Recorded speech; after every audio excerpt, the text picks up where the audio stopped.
आप देख रहे हैं खबरदार 24.com। राष्ट्रीय जन चेतना यात्रा के संस्थापक महामंडलेश्वर सदगुरु हितेश्वर नाथ बृहस्पतिवार को गजरौला में शुक्लपुरी स्थित समाज सेवी जितेंद्र मोहन शुक्ल के आवास पर पहुंचे। यहां भाजपा नेता और व्यापारी सुरक्षा फोरम के जिला प्रवक्ता राजीव शुक्ल एडवोकेट, अखिल भारतवर्षीय ब्राह्मण महासभा के प्रदेश सचिव रविंद्र शुक्ल एडवोकेट, उत्तर प्रदेश व्यापार मंडल के प्रांतीय संगठन मंत्री सुबोध सिंघल, राकेश जिंदल, विनोद कुमार, मोहित सिंघल, मोहम्मद कासिम, अरुण कुमार आदि ने उनका स्वागत किया। सतगुरु हितेश्वर नाथ ने पत्रकारों से भी बात की।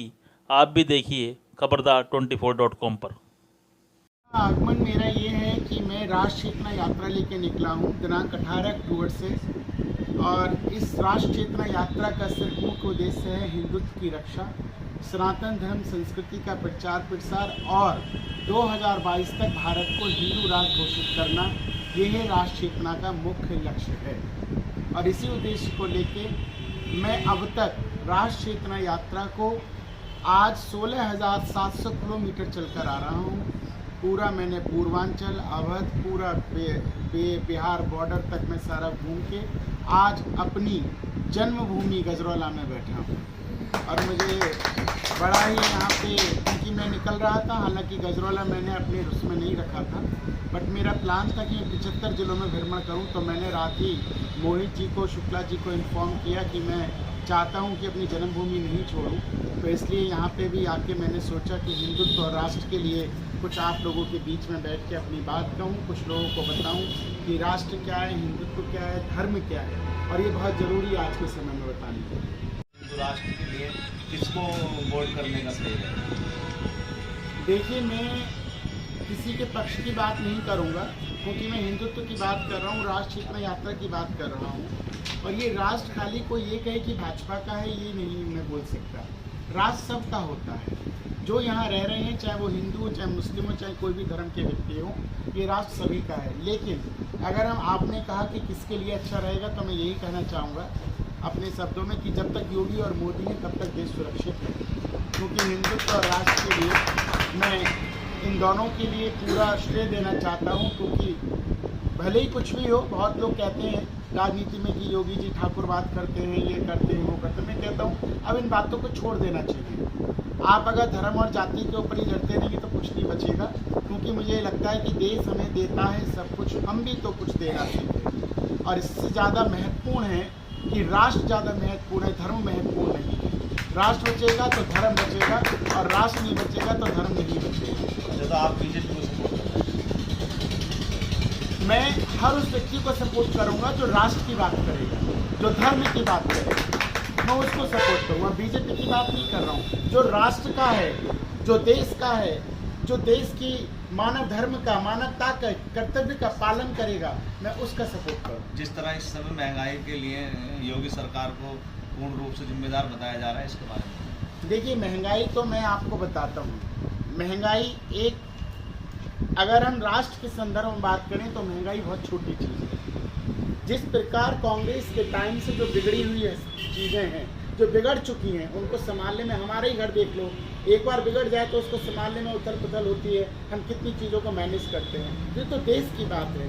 देश जब से कांग्रेस सरकार आई, उसने इस देश को खोखला करके रख दिया। अब आप अगर मुद्दे पे आ रहे हैं तो मुद्दा बता देता हूँ। खोखला करके रख दिया कांग्रेस को। अगर मैं कहूँ तो कांग्रेस आतंकवाद की जननी रही है। आतंकवाद को पनपने में सबसे ज़्यादा श्रेय सिर्फ कांग्रेस को ही आता है और किसी को नहीं जाता है। तो इसीलिए मैं कहना चाहता हूँ कि जो मेरे हिंदुत्व की बात करेगा, जो राष्ट्र की बात करेगा, जो माँ भारती की बात करेगा, क्योंकि मेरा एक ही उद्देश्य है, मैं अपने एक गीत के माध्यम से आपको बताना चाहता हूँ। है प्रीत जहाँ की रीत सदा, मैं गीत वहाँ के गाता हूँ। भारत का रहने वाला हूँ, भारत की बात सुनाता हूँ। मैं भारतवासी हूँ, इसलिए भारत की बात करने आया हूँ, हिंदुत्व की बात करने हूँ, राष्ट्र की। और ये मैं आपको सच्चाई बताना चाहता हूँ, ये देश हिंदुओं का था, हिंदुओं का है, हिंदुओं का रहेगा। मैं किसी धर्म से कोई नफरत नहीं करता। मुझे मुस्लिम लोग भी बड़े अच्छे लगते हैं, वो भी हमारे भाई हैं। हम कहते हैं ना, हिंदू मुस्लिम सिख ईसाई आपस में सब भाई भाई, बिल्कुल भाई हैं, हमारे भाई हैं वो। लेकिन मैं उन लोगों का विरोध करता हूं जो भारत में रह के भारत का खाते हैं, फिर भी भारत को कहते हैं कि भारत तेरे टुकड़े होंगे इंशाअल्लाह इंशाअल्लाह। ऐसे लोगों का विरोध करता हूं। और ऐसे लोग मैं आपको बताना चाहता हूं, जो मुसलमान भाई, जो मुसलमान, आप सोचिए हमारे भारत में जो मुसलमान हैं, जब इंडिया हमारी जीतती है तो इनके घर में मातम होता है, और जब हमारी इंडिया हारती है तो हमारी इंडिया जब हारती है तो ये लोग पटाखे छोड़ते हैं। ये कौन से मुसलमान है, जरा मुझे बता दीजिए। क्यों?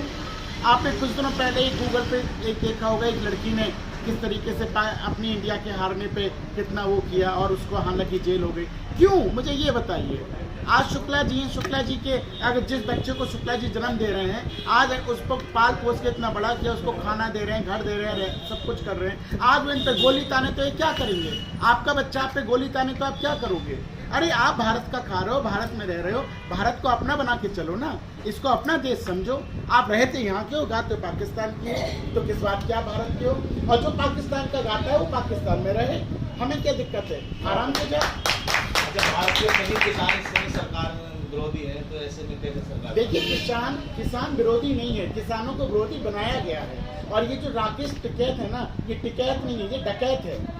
इसने जिस तरीके से चालाकी चली, जिस तरीके से, आप देखिएगा चुनाव आते आते अब क्या हुआ किसानों का, सब धीरे धीरे सब पलट गए, समाजवादी से चले गए। ये क्यों चले गए? अगर आपको किसानों का इतना ही हमदर्द तो लगे रहते आप। किसानों का यही कहना है कि आप आरएसएस वालों को ही हिंदू मानते हैं, बाकी को हिंदू नहीं मानते। आप मुझे बताइए, कांग्रेस पार्टी और ये जो भी लोग ये कहते हैं, अब आपकी बात कोई बड़ी करता हूँ, ये कहते हैं जो भगवा पहनते हैं वो आतंकवादी है। क्या मैं आतंकवादी नजर आ रहा हूँ? भगवा पहनने वाला आतंकवादी हो सकता है। मैं अगर भगवा पहनने वाला आतंकवादी हो सकता था तो मैं आपको सच्ची बात बताना चाहता हूँ, अगर भगवा एक बार अपने आतंकवाद का अगर दिखा देने इन लोगों को, भारत में रहने वालों को जो भारत के खिलाफ ऐसी बात कर रहे हैं, तो आज तक भारत हिंदू राष्ट्र बन जाता। लेकिन भगवा वालियों ने कभी भी अपनी बात नहीं। भगवा वाले भारत माता की भारत माता की भारत माता की।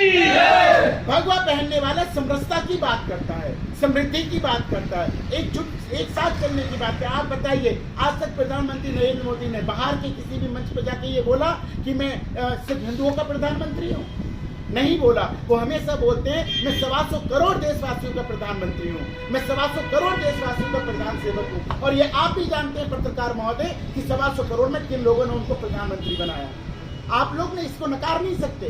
प्रधानमंत्री बनाने वाले कौन लोग हैं आज उनको इस पद पर पहुंचाने वाले, ये आप जानते हैं। भारत की जितनी भी योजनाएं प्रधानमंत्री जी ने दी हैं, चाहे गैस की हो, चाहे घर की हो, चाहे जितनी भी सुविधाएं दी हैं, जितनी भी योजनाएं हैं, ना आप करते होंगे ना ये करते होंगे, लेकिन अन्य धर्म के लोग सारी योजनाओं का फायदा उठाते हैं और फिर भी भारत को भारत के विरोधी नारे लगाते हैं, प्रधानमंत्री के विरोध में बात करते हैं। क्यों?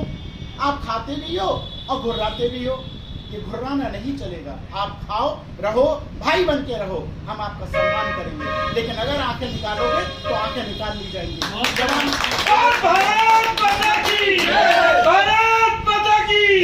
चलो कोई भी हो, अब हमारा ओम बी राजभर को देख लो। ओम बी राजभर कौन है? कौन है ओम बी राजभर? आप सब हिंदू है ना? मैं कहता हूँ वो आतंकवादी है, वो कट्टर विरोधी है, उसको तो पाकिस्तान जाना चाहिए। मेरे सीधा सा मामला है, मैं किसी मुसलमान की बात नहीं करूँ। जो भारत के खिलाफ बोलेगा, चाहे वो हिंदू धर्म का व्यक्ति हो, चाहे मुस्लिम धर्म का व्यक्ति हो, वो मेरे देश का नहीं हो सकता। उसको यहाँ रहने का कोई अधिकार नहीं।